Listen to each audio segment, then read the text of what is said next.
자, 오늘 말씀 듣도록 하겠습니다. 오늘은 사도신경 강의 13번째 시간, 하늘에 오르신 예수님 이란 제목으로 승천하신 예수님에 관하여서 말씀을 듣도록 하겠습니다. 자, 예수님께서는 부활하시고 이 땅에서 40일을 더 계십니다. 예수님께서 이 땅에 오신 목적이 뭐라 했지요? 뭐 하시기 위해서 오신 거예요? 그렇죠. 죽기 위해서 오셨어요. 죽기 위해서 오셨기 때문에 죽으실 수 있는 그 시간을 더 이상 뒤로 미룰 이유가 없으셨기 때문에 우리 예수님은 그렇게 빨리도 죽음을 맞이하십니다. 우리의 죄를 대속하기 위해서 대속 제물이 되기 위해서 이 땅에 오셨던 거지요. 이 사명을 이루기 위해서 십자가 위에서 죽으시고 장사되셨어요. 이렇게 하나님의 뜻은 이루어집니다. 자, 그리고 약속하신 대로 하늘 아버지께서는 이 죽임을 당한, 십자가에 달려 죽음 당한 이 아들을 사흘 만에 다시 살려내십니다.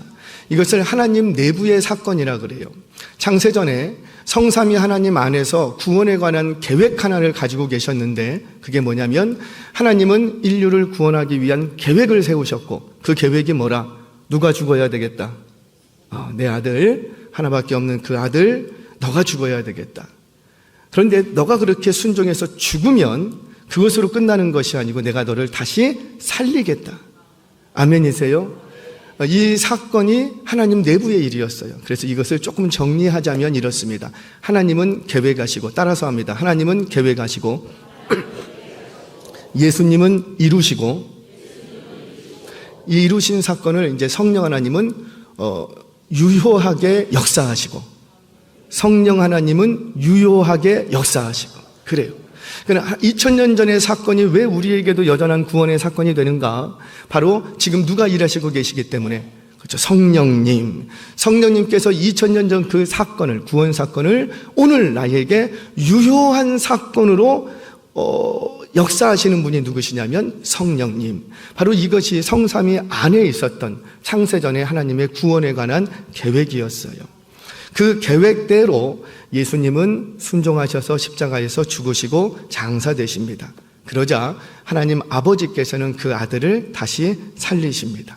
자, 이것이 사실은 구원에 대한 완성된 계획이었어요. 이 구원에 관한 이야기는 여기서 끝납니다. 즉, 십자가에서 죽임 당하심으로 우리의 죄의 문제를 해결하시고 죽음을 이기시고 부활하심으로 영생하시는 생명의 주인이 되신 거예요.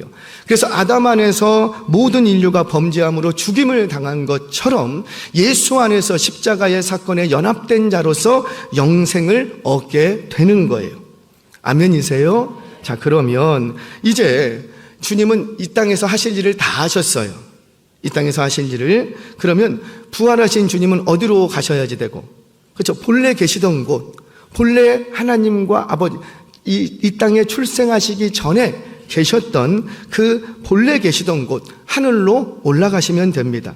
그래서 사명을 다 감당하신 예수님께서는 부활하시고 승천하셨어요. 자, 그런데 예수님께서는 부활하신 후에 바로 올라가지 않고 할 일 다 했다고요. 할 일 다 했으면 이제 부활하셨으니까 바로 올라갈 수도 있잖아요. 그런데 예수님께서는 이 땅에서 할 일 다 하셨는데도 불구하고 바로 올라가지 않냐고 며칠을 하늘 땅에 계셨고, 그렇죠, 40일을 이 땅에 계십니다. 우리 성경 봅니다. 사도행전 1장 3절 같이 한번 읽겠습니다. 시작. 그가 고난 받으신 후에 또한 그들에게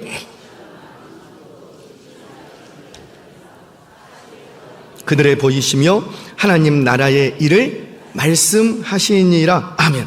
자, 왜 부활하신 후에 바로 승천하지 아니하시고 40일을 이 땅에 계시다가 하늘로 올라가셨느냐? 그 40일 동안 예수님은 뭐 하신 거예요? 두 가지 일을 하신 거예요. 하나는 당신께서 부활하심을 제자들에게 증거해 주셨습니다. 그냥 한 번만 보고 말았다면은 이게 의심될 수 있는데, 한 번 보고, 두 번 보고, 세 번 보고, 제자들을 각각 일일이 만나 주시면서 며칠 동안 이 땅에 계셨다? 40일 동안. 그러면서 당신이 부활하신 게 확실한 역사적 사실이라는 것을 증거해 주셨어요. 두 번째 일은 그 증거함과 동시에 예수님께서 뭘 가르치시고? 하나님 나라의 일을 가르치십니다. 자, 여러분, 그러자 이 두 가지 일을 부활하신 예수님께서 하시자 예수님을 만난 제자들은 달라지기 시작합니다. 아직 성령을 받은 것은 아니에요. 아직 성령을 받은 것은 아니지만 성령은 언제 받아요? 예수님이 부활하시고 받는 게 아니라 승천하셔서 아버지께로 가셔서 아버지께로 받아서 우리에게 주시는 거예요. 그러니까 아직 승천하시지 않았기 때문에 성령이 아직 임하지 않는 거예요. 성령을 아직 받지 않았지만 분명한 것은 이전에도 예수님으로부터 3년 6개월 동안 이 땅에 예수님 살아계실 때에 이 제자들은 하나님 나라의 일을 배웠다고요. 3년 6개월 동안 하나님의 말씀, 하나님 나라의 일을 산상수훈을 통해서 병제설교를 통해서 다락방 강화를 통해서 자꾸 수시로 예수님은 하나님 나라의 일을 가르치셨어요. 그런데 그때 가르침 받던 이 제자들의 태도와 부활하신 예수님을 만나고 나서 부활하신 예수님이 가르치시는 그 하나님 나라에 대한 일을 듣는데 태도가 달라졌다는 거예요. 어떻게 달라졌는가? 자, 누가복음 24장 32절 같이 읽겠습니다. 시작. 그들이 서로 말하되 길에서 우리에게 말씀하시고 우리에게 성경을 풀어주실 때에 우리 속에서 마음이 뜨겁지 아니하더냐 하고 아멘. 마음이 어땠다고요? 뜨거워. 아직 성령 받은 건 아니에요. 그런데 부활하신 예수님을 만나고 그 예수님으로부터 뭐에 대한 일을 배웠다고요? 하나님 나라. 이전에도 예수님 여기 계실 때도 하나님 나라의 일을 가르쳤었어요. 하나님 나라가 왔다. 이미 왔다. 하나님 나라의 일을 가르치셨어요. 그것이 뭐였냐면 가르치심도 있었지만 병든 자들을 고치시고 왜? 하나님 나라에는 병이 있다 없다? 없다. 귀신을 쫓아내시고 왜? 하나님 나라에는 귀신들이 악한 세력이 있다 없다? 없다. 그러니까 이것들을 현실적으로, 그러니까 사실적으로 현장 교육을 시키시면서까지 하나님 나라의 일을 가르치셨어요. 그런데 그때는 마음이 안 뜨거웠어. 그랬지. 그리고 막 엉뚱한 소리하고. 그런데 부활하신 예수님을 만나고 또다시 하나님 나라의 일을 듣는데 그때부터 이 제자들의 마음이 어땠다고요? 뜨거워졌다는 거예요. 뜨거워졌다는 거예요. 그 뜨거워진 제자들은 이제부터 그 부활의 증인의 사명을 시작합니다. 내가 봤다. 예수님을 봤다. 내가 본 그 예수님, 부활하신 예수님은 분명히 우리가 따랐던 나사렛 예수, 우리의 예수님, 우리의 스승 예수님, 십자가에 못 박혀 죽으신 그 예수님. 왜? 그분이 가르치시는 얘기가 우리 예수님 살아계실 때 배웠던 그 말씀하고 똑같더라. 그러면서 이 40일 동안 이 제자들은 부활의 증인으로서 그리고 하나님 나라의 일을 증거하는 전파자로서의 사명을 시작하게 되는 거예요. 사랑하는 여러분, 누가 부활의 증인이 될 수 있는가? 누가 하나님의 일을 전할 수 있는가? 기억하세요. 마음이 뜨거워야 돼요. 뭐가 뜨거워야 된다고요? 마음이, 심령이 뜨거워져요. 찬양 부를 때도 냉랭하고 기도할 때도 냉랭하고 예배 드리는데도 불구하고 냉랭하고. 죄송해요. 그거 예수 믿는 거 아니랍니다. 마음이 뜨거워야지 돼요. 마음이 뜨거운 이들이 부활의 증인이 될 수 있음을 믿으시기 바랍니다. 심령이 뜨거운 자들이 하나님 나라의 일을 전파할 수 있는 줄 믿으시기를 바랍니다.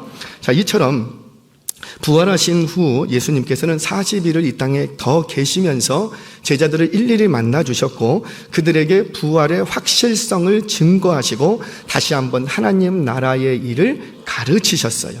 그러면서 그들의 마음에 뜨거움이, 그들의 마음이 뜨거워지기 시작합니다. 그 뜨거워진 마음으로 이제 부활의 증인의 삶을 시작하는 거예요. 그래서 40일이라는 시간이 더 필요했던 겁니다. 자, 그렇게 예수님께서는 이 땅에서의 모든 사명을 다 감당하시고 예수님께서는 제자들이 보는 앞에서 숱한 뭇백성들이 보는 앞에서 하늘로 올리우십니다. 자, 오늘 우리가 조금 더 집중해서 바라야 될 부분이 바로 이 부분이죠. 어떤 이들은요, 예수님의 승천 사실을 대수롭지 않게 여기는 분들도 계세요. 그러니까 천국만 생각하고 다시 오실 것만 생각하고 승천하신 예수님에 관해서는 별로 관심 두지 않는 분들도 계세요. 구속사역의 변두리 이야기쯤으로 생각하는 분들도 계십니다. 이거는 현대 신학자라고, 현대 최고의 신학자라고 일컬어지는 칼 바르트, 제가 가지고 있는 신앙과는 조금 달라요. 우리가 갖고 있는 신앙의 세계와는 조금 다르지만 그래도 뭐 이단이거나 그런 게 아니고 이 현대 신학의 한 획을 그었던 아주 중요한 신학자가 있습니다. 칼 바르트라는, 한 번쯤은 들어보셨을 거예요. 이 칼 바르트는 뭐라고 말했냐면, 이 승천 사건은 신약에서 거의 말하지 않는다. 그러니까 아예 빼버리는 것이 더 좋을 뻔했다. 이 정도로 승천 사건을 굉장히 비하시킵니다. 그러나 성경은 예수님의 승천 사실을 결코 가볍게 말하지 않는다라는 거예요. 오늘은 예수님께서 하늘로 올라오셨다는, 승천하셨다는 이 사실이 이 땅에 남겨진 우리에게 왜 이렇게 중요한 사실인가? 오늘 이 부분에 대해서 저와 여러분 말씀을 듣도록 하겠습니다. 자, 첫 번째는 이 승천과 관련된 신학적인 이슈들이 있어요. 우리 은혜교회는 수준이 있으니까 할렐루야, 어렵지 않게 들으실 줄로 믿습니다. 좀 따라만 오시면 돼요. 왜냐하면 이런 얘기를 자꾸 들으셔야 이단이 무슨 얘기를 할 때 알게 돼요. 분별이 돼요. 그래서 기억하지 못해도 괜찮아요. 요즘은 유튜브가 있어서 그냥 돌려보시면 됩니다. 그냥 기억하지 못해도 좋지만 들어는 두시라는 거예요. 자, 따라와 보시기 바랍니다. 자, 승천에 관한 신학적인 이슈가 몇 가지가 있어요. 자, 첫 번째는 하늘로 올라가셨다라는 말은 공간적, 장소적 이동을 말하는가? 물리적인 현상이었는가? 라는 질문입니다. 그러니까 간혹 하늘로 올라가신 이 예수님을 상상하면서 하나님 올라가실 때, 예수님 올라가실 때 슈퍼맨처럼 망토 들고 쫙 올라가거나 아니면 요즘 뭐 아이언맨처럼 손에서 불이 쫙 올라간다! 그리고 이렇게 올라가셨을까요? 올라가셨어요. 똑같은 모습은 아니지만, 물론 슈퍼맨처럼 망토 두르고 올라간 건 아니지만, 손에서 불이 나와서 올라간 건 아니지만, 우리 예수님은 부활하신 그 몸으로 친히 하늘로 올라가셨어요. 어디에서 어디로? 이 땅에서 어디로? 하늘로 올라가신 거예요. 자, 이런 내용을 간과하고 하늘에 올라가신 예수님을 그저 제자들이, 이 성경을 쓴 후대가 예수님을 신격화하기 위해서, 신화화하기 위해서 승천 사실을 편집해서 넣었다, 이렇게 생각하는 사람들보다 훨씬 더 좋은 성경적인 해석 방식이라는 거죠. 무슨 말이냐면 예수님은 실제로 현시적으로 공간적, 장소적 이동이 있었다는 거예요. 물리적으로 승천하신 거예요. 그러니까 영적으로 승천하신 게 아니라는 거예요. 우리 9절, 10절 말씀 같이 한번 읽겠습니다. 시작. 이 말씀을 마치시고 그들이 보는데 올려져 가시니 구름이 그를 가리어 보이지 않게 하더라. 올라가신 때에 제자들이 자세히 하늘을 쳐다보고 있는데 흰 옷 입은 두 사람이 그들 곁에 서서. 아멘. 지금 하늘로 올라가신 예수님을 이들이 봤다 못 봤다? 봤다. 어느 정도로 봤냐면은 구름이 가리워져서 안 보일 때까지 그 올라가실 때의 제자들이 하늘을 어떻게 쳐다봤대요? 자세히. 그러니까 이 몸이 망토 두르고 날아간 것은 아니라 그 부활하신 몸으로 이 땅에서 제자들이 보는 중에, 집중해서 보는 중에 땅에서 하늘로 올라가셨다라는 거예요. 여러분, 우리 예수님은 영으로 부활하셔서 영으로 승천하신 게 아니라는 거죠. 예수님은 사람들이 보는 가운데 올려져 가는 것이 목격되었다. 자세히 봤대요. 자세히. 그러니까 이 승천 사건은 물리적인 사건이라는 거죠. 물리적인. 그 장소는 어디였냐면 이 땅에서 하늘로 옮겨지신 거예요. 당신의 거처를 이제는 33년 이 땅의 삶을 정리하시고 본래 계시던 곳, 이 땅에 오시기 전 하나님 곁에 계셨던 그곳으로 올라가신 거예요. 물론 구름이 가려졌대요. 이런 말들은, 구름이 가려진 것은 영화로운 상태로 들어가셨다, 이런 의미도 포함됩니다. 이런 거 있잖아요. 진짜 예수님 올라가실 때 구름이 있었을까요, 없었을까요? 있었다는 거예요. 물론 구름이 없는 상태에서 올라가실 수도 있어요. 그런데 그때는 구름이 있었다 없었다?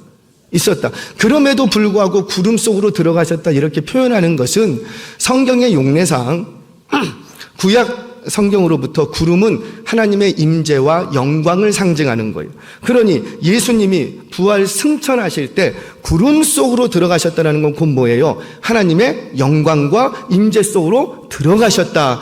이 사실을 더욱더 강화시켜주기 위해서 일부러 기록을 한 거라는 거죠. 그러니까 구름 속으로 들어가셨다는 건 영적인 의미만 있는 것이 아니라 실제로 뭐 하셨다? 실제로, 그렇죠, 구름 속으로 올라가셨다라는 거예요. 아멘이세요?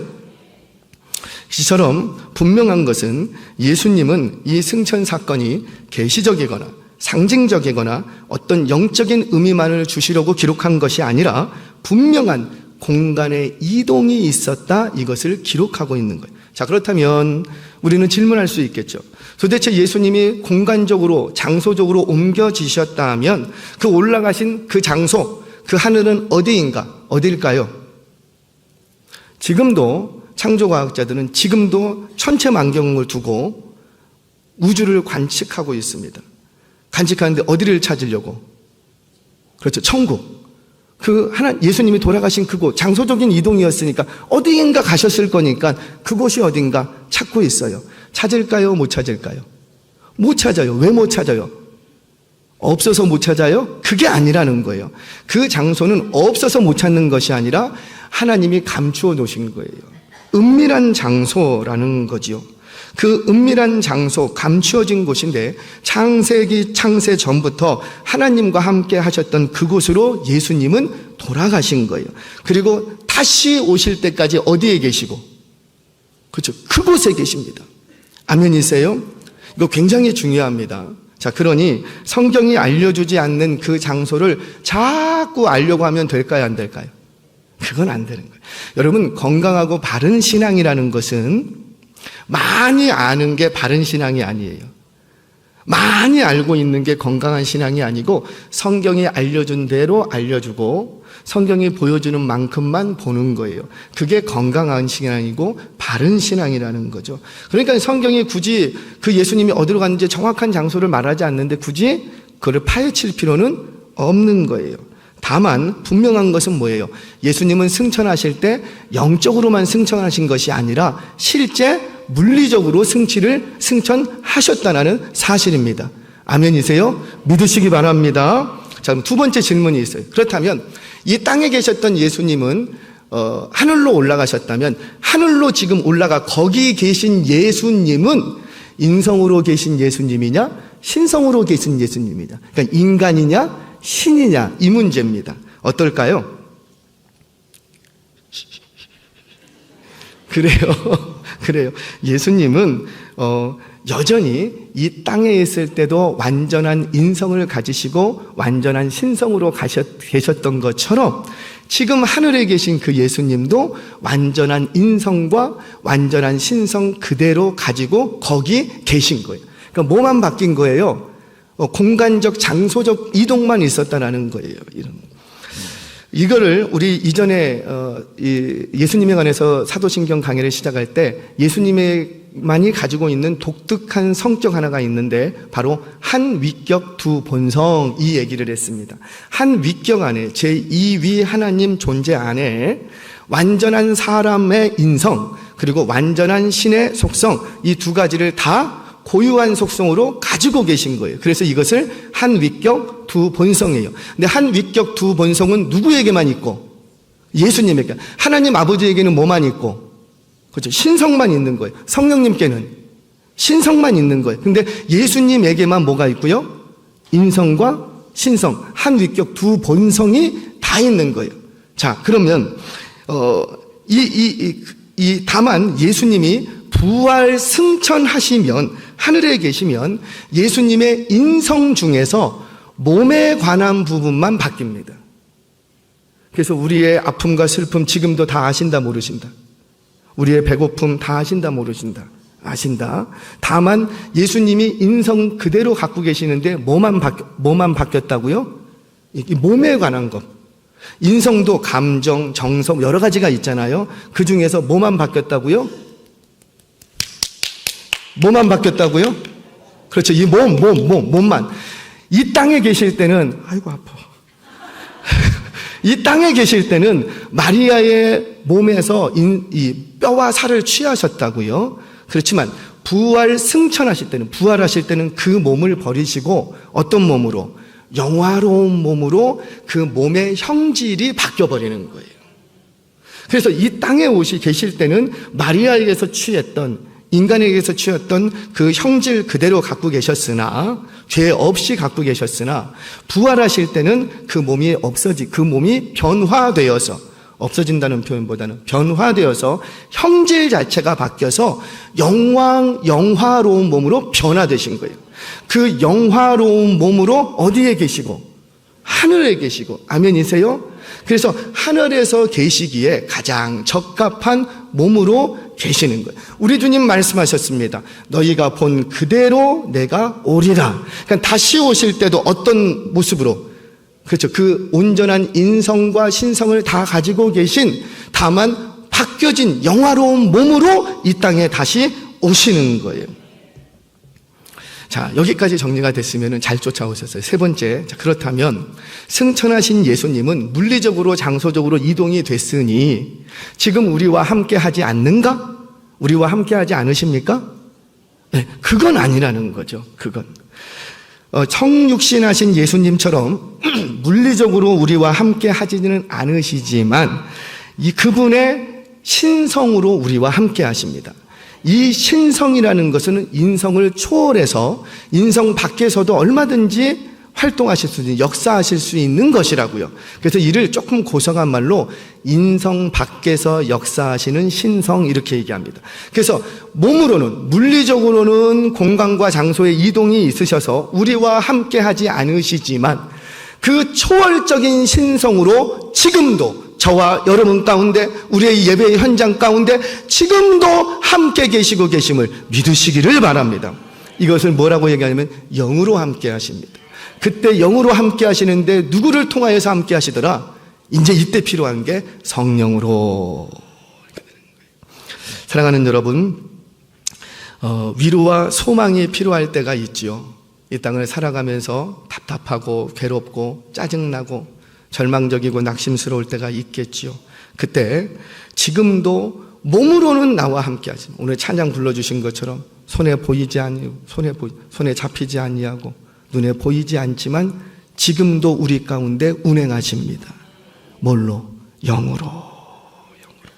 이 사실로 위로와 소망을 얻으시기를 주의 이름으로 축원합니다.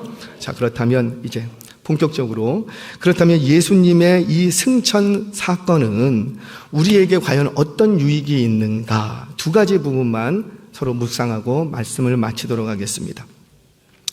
자, 예수님께서는 이 땅에 계시는 동안에 감당하셨던 사역이 세 가지가 있습니다.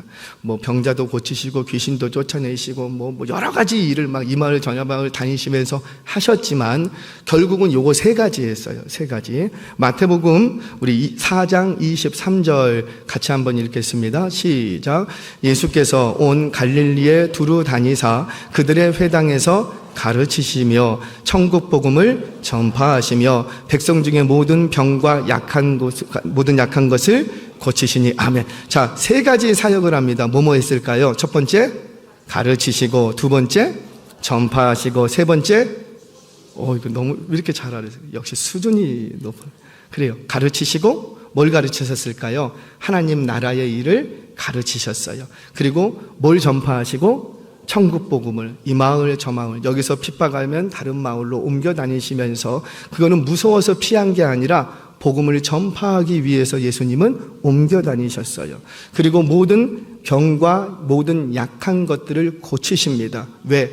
하나님 나라에는 이런 것들이 있다 없다? 없다. 그날을 기대하고 꿈꾸고 바라볼 수 있도록 하나님의 나라가 도래했다는 것을 가시적으로 보여주는 것이 고치시는 것이었어요. 이 사역은 예수님께서 살아계실 때 이 땅에서 하셨던 사역입니다. 그러면 오늘날 예수 그리스도를 머리로 두고 있는 우리 교회도 이런저런 사역들을 많이 하겠지만 그 사역의 총체적인 사역은 어디에 포커싱 돼야 되냐면 가르치고 전파하고 고치는 거예요. 가르칠 때 교회는 잘 가르쳐야 됩니다. 그런데 제가 참 많이 느끼는 것이 주님께서는 뭐라고 말씀하셨냐면 가르칠 때 가르쳐라 이렇게 하고 끝내지 않고 가르쳐 지키게 하라. 여러분, 교회에서는 가르침이 있어야 돼요. 뒤집어서 얘기하자면 교회에 오시는 이유가 뭐가 있어야 돼요? 뭔가를 얻기 위해서, 받기 위해서, 죄송해요, 위로, 소망, 그것도 후차예요. 우리가 교회로 모이는 이유는 뭐냐면 뭘 받기 위해서? 그렇죠. 가르침을 받기 위해서. 하나님 나라에 대한 일에 대한 교육, 가르침을 받기 위해서 교회로 모이는 거예요. 그래서 성도들은 구역예배니 뭐니 모일 때마다 항상 뭘 나눠야 돼요? 말씀을 나눠야 되는 거예요. 가르침 받는 거를 되새기고 또 구역 모임이 왜 필요할까요? 질문하시는 분들도 계실 수 있을 것 같아요. 요즘 같은 시대에 구역 모임이 왜 필요합니까? 왜 필요해요? 주일날 저는 이렇게 노멀하게 얘기를 합니다. 근데 각자의 삶의 정황은 다 다르다고요. 근데 그 각자의 삶의 정황에 맞게 확성기의 역할을 해주는 것이 뭐냐면 구역 예배예요. 구역 모임 한 분, 두 분을 모셔다 놓고 구역장님이, 그래서 한순간 얘기했죠. 구역장님들은 확성기가 되어야 준다고. 모든 소리를 다 크게 할 필요는 없으나 그 성도님에게 지난주에 주셨던 말씀이 정말 필요한 말씀이라면 선명하게 더 잘 들려질 수 있도록 확성기 역할을 해주시는 것이 구역장님들의 역할이라고요. 그래서 구역 모임은 반드시 있어야 됩니다. 그 구역 모임은 서로의 한 주간의 형편을 묻고 끝나는 것이 아니라 지난주에 주셨던 말씀대로 가르침 받은 대로 잘 살고 있는지를 점검해주고 혹시라도 낙심했다면 다시 일으켜주고 다시 그 말씀을 살아낼 수 있도록 영양제를 주는 것이 뭐냐면 구역 모임이라는 거예요. 구역 모임 해야 할까요? 말아야 될까요? 많이 참여하시기 바랍니다. 이처럼 구역 모임은 그런 기관이라는 거. 그처럼 교회는 가르쳐야 돼요. 근데 정말 어려운 건 뭐냐면 가르치는 건 어렵지 않은데 가르쳐 지키게 하는 게 어려워요. 그래서 교회 안에는 프로세스가 있어야 되는데 그게 뭐냐면 훈련이라는 거죠. 양육이라는 거죠. 왜? 가르침 받은 대로 살아낼 수 있도록 도와주는 프로세스가 있어야 되는 거예요. 그게 교회가 감당해야 될 몫이라는 거예요. 자, 두 번째로는 또 뭐도 있어요? 전파해야 돼요. 그래서 우리는 매일 뭐 합니까? 전도하는 거예요. 저희 교회 이단들이 그런 얘기를 하더라고요. 저도 이제 들었어요. 어떤 분이 하신 이단이 이제 우리 교회 주변에도 이단들이 나와 있지 않습니까? 이제까지는 별로 시비가 없었어요. 그런데 얼마 전에 이단이 그러더래요. 왜 니네 교회는 매일 나와? 왜 니네 교회는 매일 나와? 이전에는 화요일만 나오고 목요일날 나와서 이단이 언제 왔는데 수요일, 금요일 이렇게 피해서 왔는데 왜 너희는 매일 나와? 그 말은 곧 뭐예요? 제발 매일 나오지 말고 한 날만 나오라 그 얘기예요. 그래야 자기도 활동을 할 수가 있으니까. 나는 한 번 나갔어요. 근데 월요일이면 전도회가 전도하러 나가고 화요일이면은 우리 전도대가 전도하러 나가고 수요일, 금요일, 금요일에는 또 교구에서 전도하러 나가고 목요일은 또 전도대에서 나가고 토요일은 부서에서 나가고 일단 외부에서 볼 때는 우리 교회는 어떤 교회예요? 매일 전하는 교회예요. 노란 조끼밖에 안 보이는데 왜 매일 전하냐? 여러분 이것이 기쁜 소식인 줄로 믿으시기 바랍니다. 우리가 전하고 이 땅을 침공해 갈 때 이단은 발붙일 수가 없는 거예요.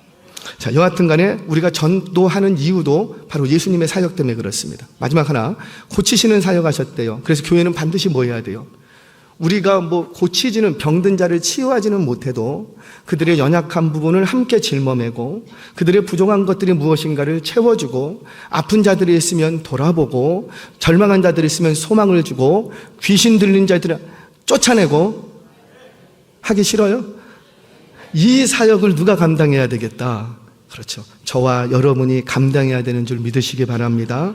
자, 이것이 예수님이 이 땅에 계실 때 승천하시기 전에 하셨던 사역이었어요. 그런데 이제 승천하시고 나서 한 가지 사역을 더 하십니다. 그게 바로 대언자, 변호자의 사역이에요. 여러분, 성도라는 말은 굉장히 품격 있고 고결한 말입니다. 제가 여러 단어들이 있지만 교회 안에서 성도라는 단어만큼 무거운 단어가 없어요. 내가 목사 뒤로 갑니다. 목사이기 전에 뭐가 돼야 되고? 성도. 그래서 성도라는 말보다 더 무게 있는 말은 교회 안에 없는 것 같아요. 근데 이 성도라는 말은 어떤 말이냐면 그냥 세례받고 교회 출석하면 성도 그렇게 아니라 이 땅을 살아가면서 빛 가운데 거하는 자들이요 하나님과 깊은 사귐이 있는 자들을 일컬어서 성도 그러는 거예요. 성도. 그러니까 성도라고 말하면서 교회는 나와 예배의 자리는 있고 뭐 헌금도 하고 봉사도 해. 그런데 성도라고 말하면서도 빛 가운데 거하지 않고 성도라고 말하면서도 하나님과의 사귐이 없다면 죄송해요. 성도 아니에요. 제가 목사인지라 거짓말 못하고 성도 아니에요. 나는 성도라고 얘기하고 싶고 우리끼리는 성도라고 불러줘도 죄송해요. 빛 가운데 거하지도 않고 그리고 하나님과의 사귐도 없다면 그건 성도 아니에요. 자, 요한일서 1장 6절 7절 말씀 같이 한번 읽겠습니다. 시작. 만일 하나님과 사귐이 있다고 하고 어둠에 빛 가운데 계신 것 같이 우리도 빛 가운데 행하면 우리가 서로 사귐이 있고 그 아들 예수의 피가 우리를 모든 죄에서 깨끗하게 하실 것이요. 아멘. 자, 그러니까 빛 가운데 있는 자들 그리고 하나님과 사귐이 있는 자들 이 성도들은 어둠이 없어야 된다는 거예요. 어둠이 없어야 된다. 어둠이 없다는 건 곧 무슨 말이에요? 죄 짓지 않는다는 거예요. 아멘이세요? 그런데 분명히 아는데 우리는 일상 속에서 죄를 지어요, 안 지어요? 자신 있게 말씀하세요. 그래요, 지어요. 안 지어야 되는데 지게 돼요.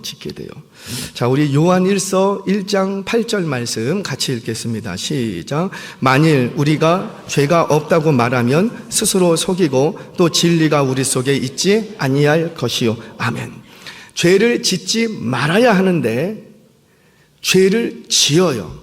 근데 그것을 내가 어떻게 아냐면 내 속에 뭐가 있기 때문에 안다. 그렇죠. 진리가 내 속에 있으면 안다라는 거예요. 진리가 없으면 죄를 짓고도 죄를 지었다 안 지었다 안다 모른다. 모른다라는 거예요. 그런데 내 안에 진리가 들어오면 내가 분명히 성도로서 부르심을 받고 이 땅을 살아가는데 분명히 죄를 안 지어야 되는데 이렇게 돌아오면은 한 주간의 삶이 죄 지은 삶으로 남아있어. 그거를 내가 어떻게 아냐면 내 속에 뭐가 있기 때문에 진리가 분별시켜 주는 거예요. 자, 그러면 성도가 되고 나서도 죄를 지으면 하나님과의 사귐이 끊어질까요? 아니면 죄를 지었어도 계속 유지가 될까요? 끊어지는 거예요. 단절. 여기서의 단절이라는 것은 끊어짐은 다시 지옥 백성이 된다 그런 얘기가 아니라 하나님과의 깊은 교제가 있었던 그 끈이 그 사귐이 멈춰지는 거예요. 자, 이런 겁니다. 우리가 부부가 됐어요. 다 부부가 됐어요. 근데 신혼 때에는 안 하던 것이 한 3년만 지나면 하기 시작하는 게 있어요. 그게 뭐예요? 거기도 3년이신가 봐요. 부부싸움을 막 시작해. 부부싸움을 할 때 막 싸우다가 아내가 나가! 그러면 이제 베개 하나를 들고 안방에서 나옵니다. 그러면 그 부부싸움 한 번 했다고 부부관계가 이제 끊어지는 겁니까? 그건 아니에요. 하지만 안방에 못 들어가. 왜? 뭐 했기 때문에? 단절된 거예요. 그러다가 남편이 베개를 들고 똑똑 여보 내가 잘못했어. 회개하면 그때 어떻게 하고? 방문이 열리는 거예요. 그럼 다시 부부의 관계가 사귐이 시작되는 거죠. 그와 같은 거예요. 우리가 예수 믿고 이 땅을 성도로서 살아가면서도 종종 죄를 짓게 돼. 그렇다고 해서 죄를 지어도 되는가? 그건 아니에요. 죄를 지어도 된다고 말하지 않았어요. 죄를 지을 수는 있지만 죄를 지으라고 얘기하지는 않아요. 지을 수 없다라는 게 맞아요. 하지만 우리는 삶 속에서 죄를 짓게 됩니다. 그때 우리는 어떻게 해야 되냐면은 우리의 이 죄를 진리가 알게 해줘. 그러니까 이 죄를 가지고 어디로 가고? 예수님 앞으로 가지고 가는 거예요. 왜? 이 죄의 문제에 대해서도 하나님과 나 사이에 단절된 이 교제를 다시 이어줄 수 있는 분이 계시는데 그게 누구라? 그렇죠. 예수님. 이때 사역하시는 분이 승천하신 예수님이에요. 왜? 우리 승천하신 예수님은 하나님 우편에 앉으셔서 계속해서 무슨 얘기를 해주는 거예요?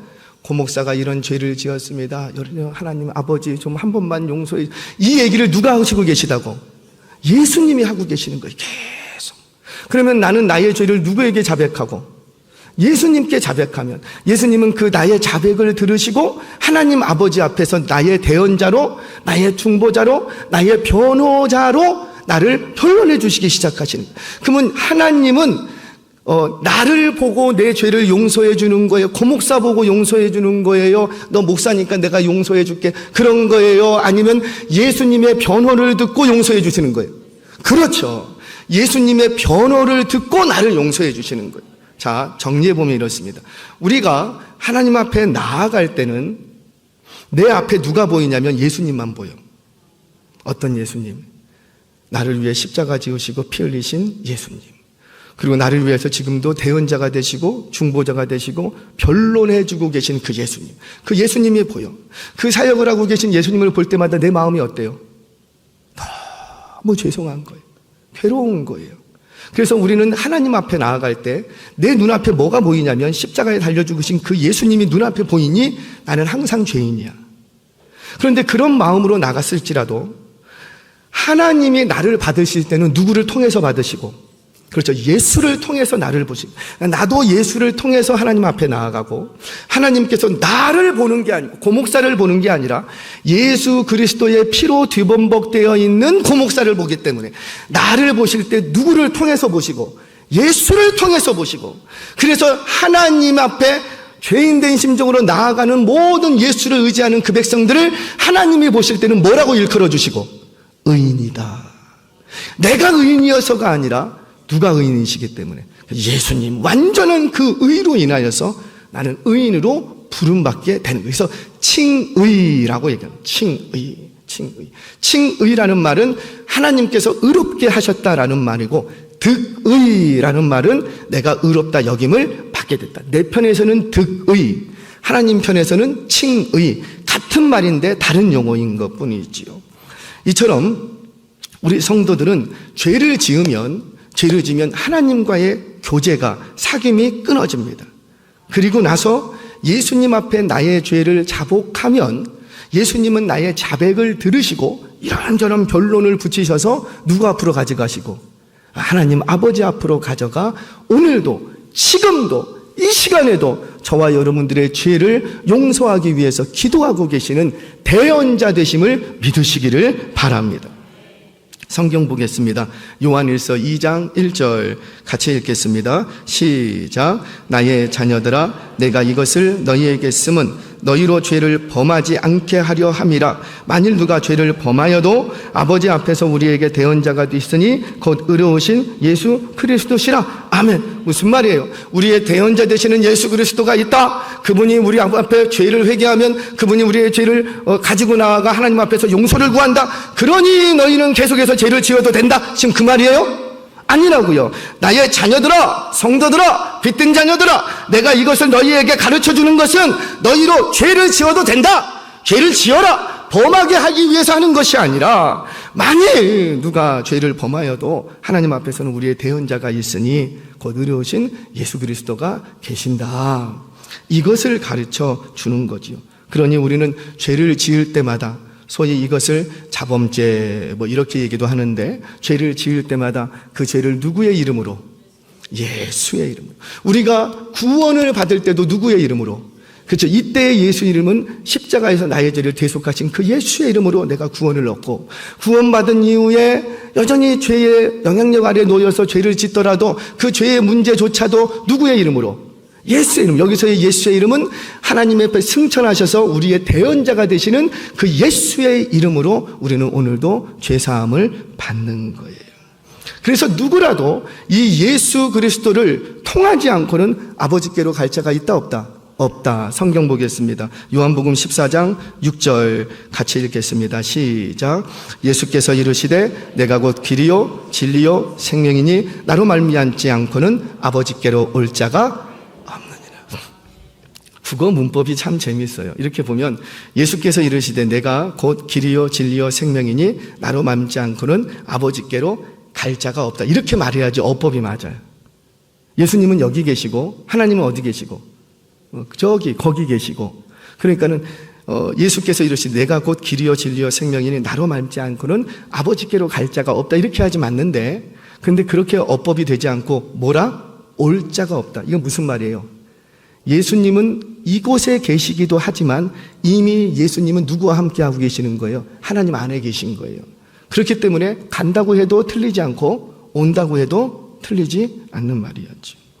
그래요. 예수님께서는 이 땅에 계실 때도 우리의 유일한 중보자 되셨고 하늘에 오르셨어도 여전히 하나님 앞에서 우리의 죄를 위하여 대언해 주시고 변호해 주시고 일하시고 계시다라는 거예요. 그러니 승천하신 예수님은 비록 우리와 물리적으로 함께 하지는 않지만 여전히 우리가 낙심하고 죄 때문에 괴로워하고 무서운 죄로 인하여서 억울해할 때 여전히 우리의 위로자죠, 소망이 되시는 줄 믿으시기를 바랍니다. 첫 번째, 승천하신 예수님은 우리의 대언자요 변호자가 되신다. 자, 두 번째, 이것만 하면 끝나요.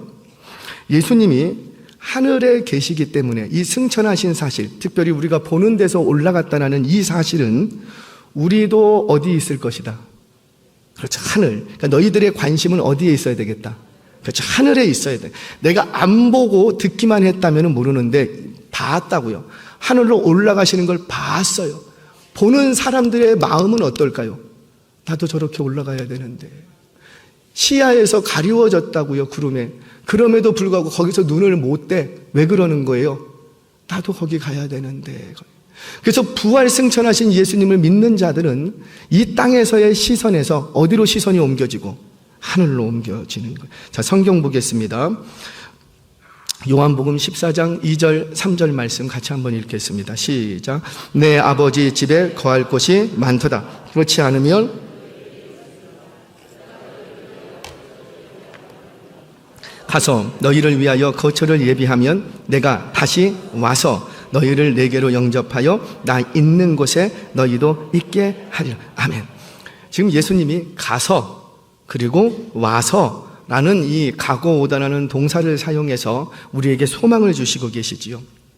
사랑하는 여러분, 우리는 비록 2000년 전에 예수님이 승천하시는 것을 목격하지는 않았지만 그 목격담을 나의 목격담으로 믿고 있는 사람들입니다. 아멘이세요?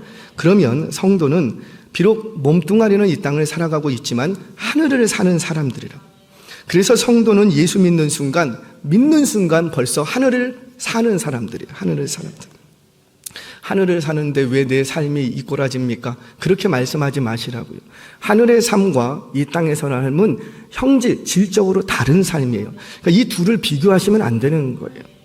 자, 그때부터 내가 예수 믿는 순간 나는 하늘을 살기 시작하는데 그때부터 나의 마음은 항상 어디가 있고 하늘에 가는 거예요. 왜 그런 거예요? 이미 우리 예수님이 어디가 계시기 때문에. 그렇죠. 하늘에 가 계시기 때문에. 이런 거죠. 일전에도 한번 말씀드렸어요. 한 집사님이 사랑하는 아들을 밴쿠버로 유학을 보냈어요. 밴쿠버. 이 집사님은 비행기를 타본 적이 없어. 그러니까 밴쿠버가 어디 있는지도 몰라. 그런데 아들이 자기는 밴쿠버 가서 이제 유학을 하게 되겠다고 해서 갔어요. 언제부턴가 이 집사님이 아침에 일어나면 눈만 뜨면은 밴쿠버 날씨가 어떤지를 보고 눈만 뜨면 좀 보고 있다가 조금 있으면 요즘 밴쿠버 물가는 어떤가? 또 요즘은 어떻게 날씨는 어떤가? 그리고는 그곳에 이 식사 먹거리는 요즘 어떤가? 이런 데 막 관심을 많이 가죠. 그러니까 몸뚱아리는 한국에 있는데 어떤 삶을 살고 있는 거예요?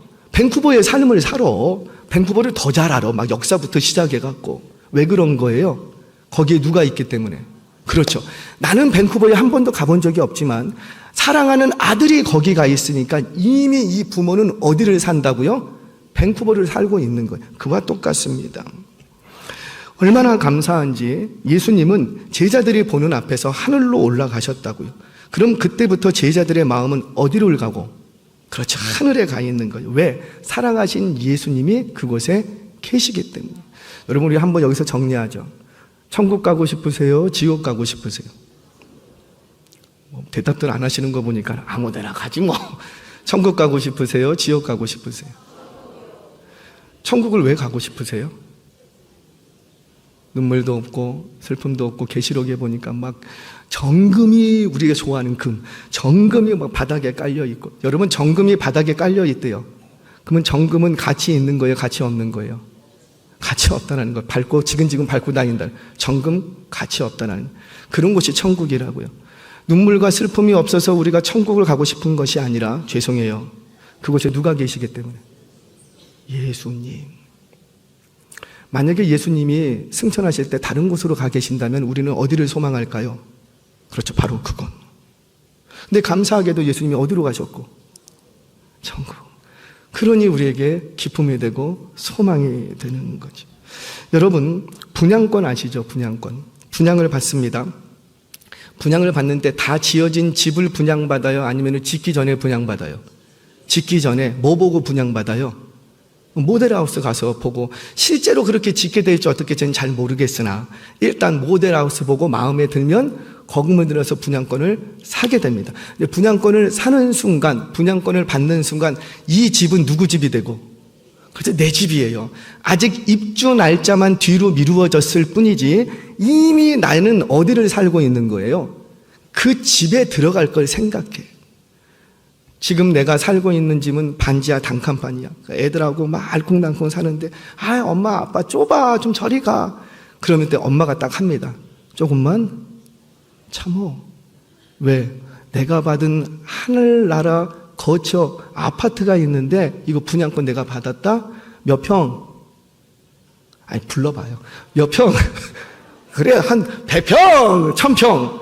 그러니까 지금 너가 반지하 단칸방에서 막 엉덩이를 부딪히면서 막 다리도 피기 힘들고 막 그런 방에서 지내고 있다 할지라도 너는 조금만 참어. 조금만 참으면 너에게는 지금 1000평짜리 아파트가 지금 지어져 가고 있어. 이거 누가 하고 계시는데? 단기 선교 일정 중에 참 가슴 아픈 이야기들을 많이 들어요. 임대주택에 있어. 오늘 저녁에 좀 말씀을 드릴 거예요.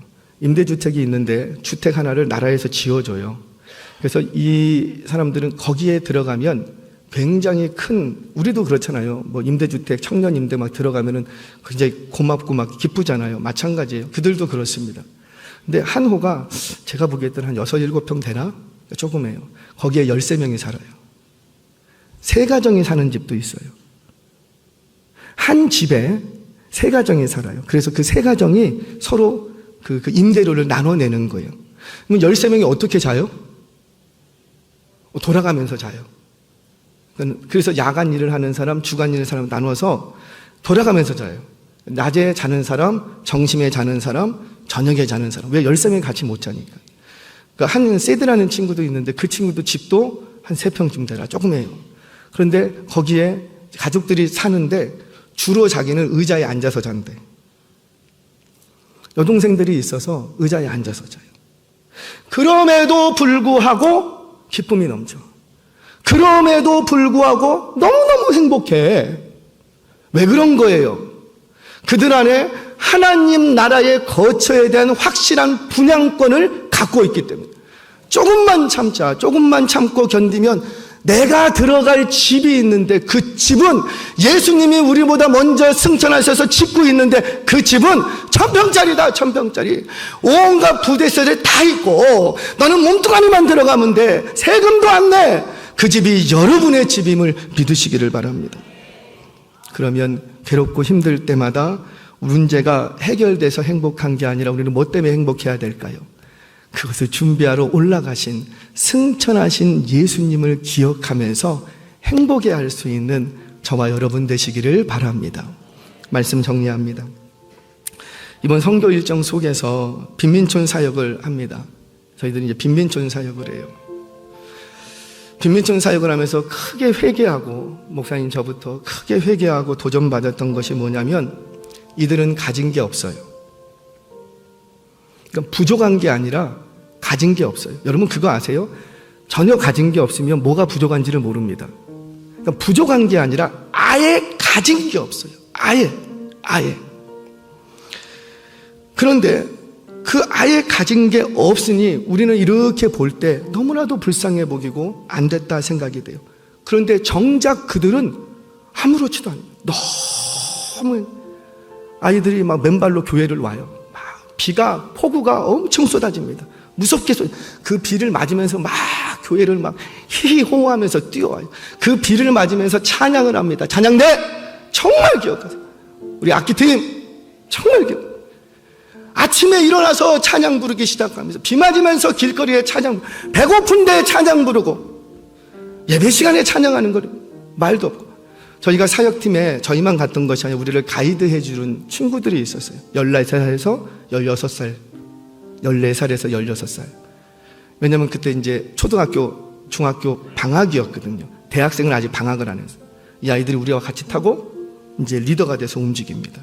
이 아이들이 중고등부 리더예요. 14명, 14살에서 16살. 차 안에서도 찬양하고, 비가 와도 찬양하고, 배고파도 찬양하고, 한번 해봐요.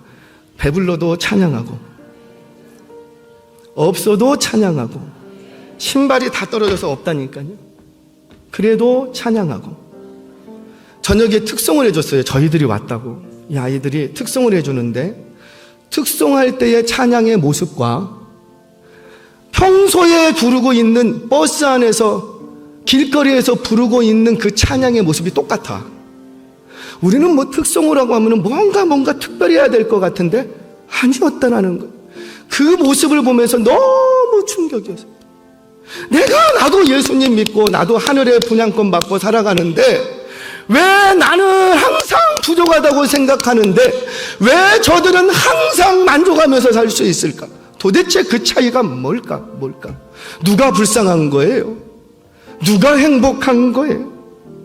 정작 그들은 우리는 많은 것을 가지고 있음에도 불구하고 그 주신 것으로 감사하기보다 여전히 부족한 것 그 한 가지 때문에 불안해하고 초조해하고 괴로워하고 근심 걱정하고 정말 누가 행복한 건지 누가 불쌍한 건지.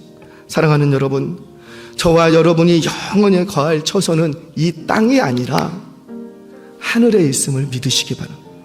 우리 예수님 그거 준비하시려고 우리 보는 앞에서 하늘로 올라가신 거예요. 그러니 지금 여러분 단칸방에서 엉덩이 붙이고 살기도 어렵다고 할지라도 한 달 요 100만 원 가지고 우리 네 식구가 어떻게 살까 고민되고 긍심된다 할지라도 그때마다 승천하신 하나님 예수님, 저와 여러분들의 대언자 되어주시는 예수님, 저와 여러분들의 거처를 준비하고 오시는 예수님, 그 예수님으로 말미암아 행복한 인생들 되시기를 바랍니다. 예수 잘 믿어서 뭔가 응답을 받고 뭔가 누리는 게 많아서 행복한 것이 아니라 예수 믿으면 행복해요. 그 말은 뭔가 많이 내가 얻고 문제 해결을 받을 수 있는 루트가 예수이기 때문에 그 예수님 붙잡을 때 행복해진다. 오해요. 그렇지 않아요. 예수 믿으면 행복하다 이 말은 뭐예요? 내가 뭔가 문제를 해결해 주지 않고 내가 먼저 채워주지 아니한다 할지라도 부활 승천하신 그 하나님, 하늘의 소망을 우리에게 주신 그 예수님으로 인하여서 행복한 거예요. 저와 여러분은 이번 한 주간도 없는 가운데서 불평하고 부족한 것 때문에 너무 낙심하고 괴로워하지 마시고 부활 승천하신 예수님으로 인하여서 행복한 신앙생활 되시길 주의 이름으로 축원합니다.